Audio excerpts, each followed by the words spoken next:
Sundance recently did an interview with our friend Daniel Vitalis, and Daniel's question was, can the vegan community please say that if eating animal products was so wrong, then how come all the indigenous tribes ate animal products?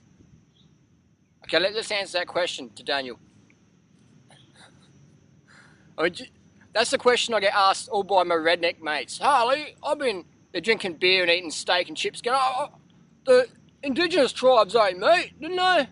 You know, I should get that. I'm getting fatter and sicker and dumber, but the indigenous tribes did it. Must be good for you. I don't know why I'm getting fat, sick and dumb. Must be just my genetics.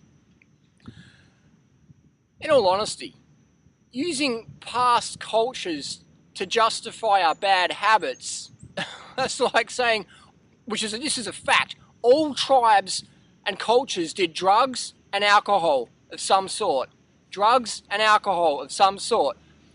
Does Daniel Vitalis do drugs and alcohol? Guaranteed. Ask Daniel, watch his YouTube videos. Ayahuasca, mead, beer, whatever. You know, bongs, tobacco. Hey, the ancient cultures did it, so that means it's okay. So let's just do drugs and booze, because all the cultures did it. If we're going to use that reasoning, let's not cherry pick now, Daniel. Let's not cherry pick. All those cultures that you reference, they didn't use MacBooks like we do, that I do, that you do. They didn't drive SUVs, they didn't ride bicycles, they didn't wear shoes, they didn't have clothing and heating and cooling. They lived outdoors, they slept on the ground, live in igloos. Let's not just cherry pick information to justify our bad habits of eating animal corpse and going to the pub and drinking some homebrews, just because indigenous tribes did it.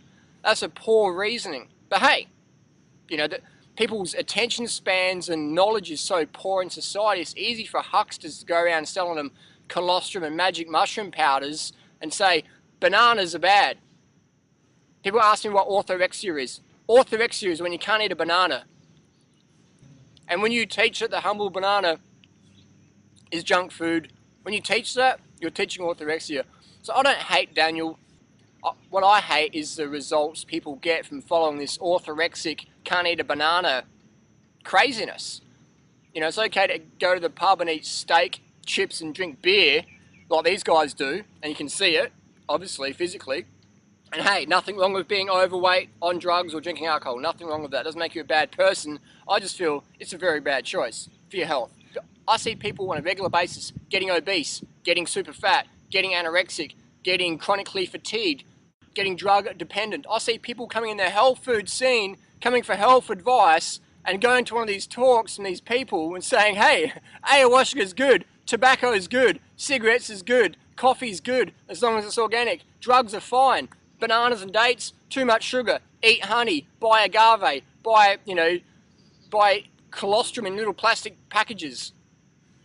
That's crazy, I don't know, you know, so I get pretty hyped up, I get pretty passionate.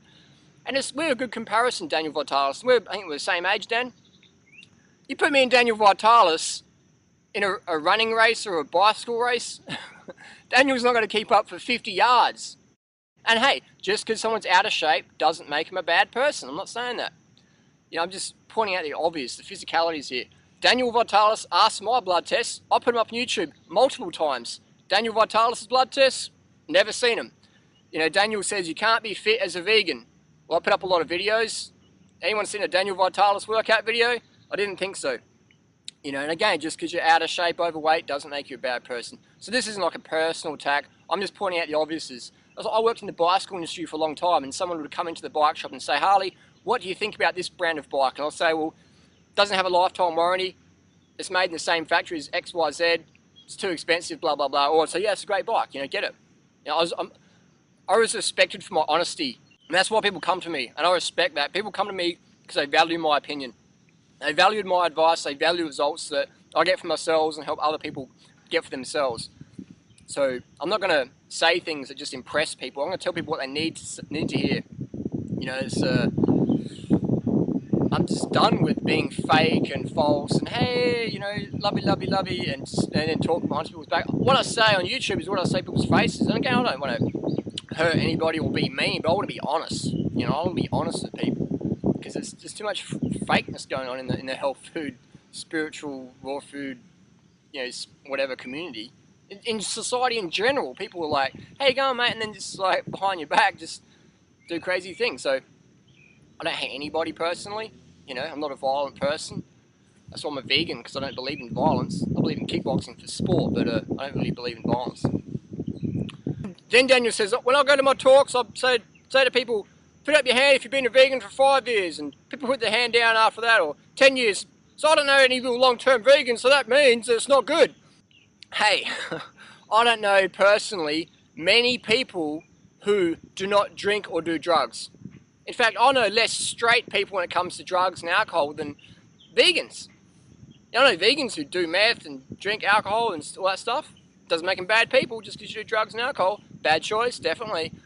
But what I'm getting at is, if I go to my talks and say, people, put up your hand if you haven't used drugs and alcohol in the last year, or if you know someone who has not done that, and people might put their hand up. And if I say, what about 5 years? People put their hand down. What about 10 years? Hardly anyone puts their hand up. What does that mean? Drugs and alcohol are good for you? That everyone does drugs and alcohol because they're healthy? You know what I mean? How people draw these conclusions, it doesn't surprise me though. When you look at what they sell and what they tell and what they preach and teach and what they actually do, it doesn't surprise me. Another question Daniel asked was, there's no generations of vegans, so that means we shouldn't do it. That's like saying there's no generations of parents who said no to drugs and alcohol, had kids that said no to drugs and alcohol, and those children had kids and they said no to drugs and alcohol. And there's no generations of that. I don't know anyone personally who's done that. So does that mean we should say yes to drugs and alcohol or say no to drugs and alcohol? I've done drugs and alcohol. I say no to drugs and alcohol now. I have so for the last 10 years of alcohol and 13 years with the other stuff. You know what I mean? It's sort of crazy. So this whole saying, oh, I haven't seen any vegan generations. Hey, Daniel, I haven't seen any generations where people don't do drugs and alcohol. I don't know.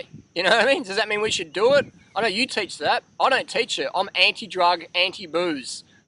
And these people talk nonsense. I get pretty hyped up about it. I get pretty passionate because these people never want to do live debates. Dave Wolf, Daniel Vitalis, Brian Clement, they always back out of live debates. Why?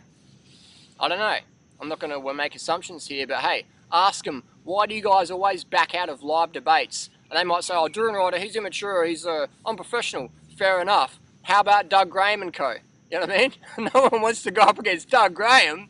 That's just like, you know, the person on the internet with the avatar who's like some photo of not them, who has some totally different alias, who's like, oh, I'm big and tough and I know my information, but go up against a live debate, it's like, oh, no way.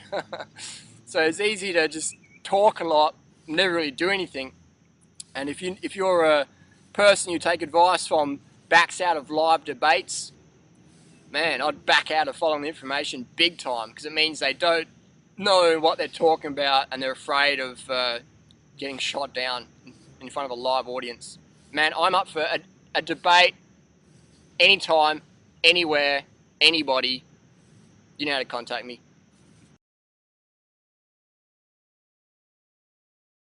So Daniel Vitalis, nice guy, but information-wise, bells and mirrors, smokes and whistles, tells people good things about their bad habits.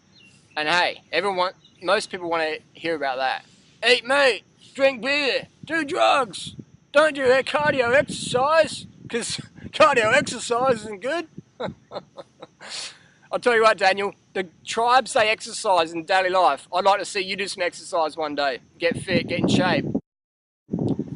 And come to our forum, we've got free information on weight loss, how to get fitter, how to eat better, how to get off the drugs and booze. No one has to sign up and get free information on our forum, 30bananasday.com. And I'll tell you what, if I had nothing on earth to eat but frickin' some dead fruit bat with half a banana skin and a handful of maggots, I'd probably eat it too. But if you gave these cultures the fruit abundance that we have today, it's a no-brainer, man. Like last night I was walking through a little market here in Chanaburi, Thailand, and there's fruit everywhere. There's more fruit here than anywhere on earth. But they still sell some barbecued crickets and stuff like that. And indigenous cultures eat that. And it's still a little tradition that keeps carrying on, but it's getting less and less as more calorie-rich foods come onto the table. It's incredible. So I'd like to see Daniel Vitalis. Here's a challenge for Daniel Vitalis. I want to see Daniel Vitalis eat some real indigenous foods in the form of local insects, like wood grubs, maggots, etc.